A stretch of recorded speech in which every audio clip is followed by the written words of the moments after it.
దాని గురించి morning around 9:30కి ఒక 35 వెహికల్స్ తో పాటు కాన్వాయ్ ఒక 11 వెహికల్స్ కాన్వాయ్ తో పాటు అరౌండ్ 35 వెహికల్స్ తో పాటు తాడేపల్లి నుంచి స్టార్ట్ అవడం జరిగింది.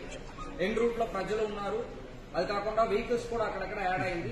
యాడ్ అయినప్పుడు మనం ఏటుకూరు రోడ్డు దగ్గర అంటే మన ఆంజనేయ బొమ్మ ఉంటాయి అక్కడ వచ్చినప్పుడు ఒక సంఘటన జరిగింది.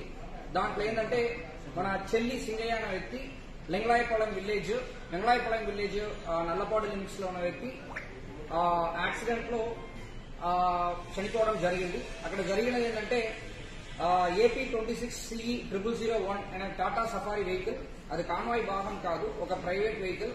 దాంట్లో తగిలి కిందకి పడిపోయారు. దానిపైన వెహికల్ షోల్డర్ లో ఎక్కడం జరిగింది. దాని తర్వాత ఆ పర్టికులర్ గా చెల్లి సింగయ్య అనే వ్యక్తిని సైడ్ లో పెట్టడం జరిగింది. ఎవరు కూడా వాళ్ళని మళ్ళీ పట్టించుకోవట్లేదు. తర్వాత మన highway petrol police ASI Rajasekhar అనే వ్యక్తి 108కి కాల్ చేస్తూ వాళ్ళని అంబులెన్స్ లో పెట్టి GGH గుంటూరుకి తరలించడం జరిగింది. తీసుకుని వెళ్ళినప్పుడు వాళ్ళు బ్రాడ్ డెడ్ అని చెప్పడం జరిగింది.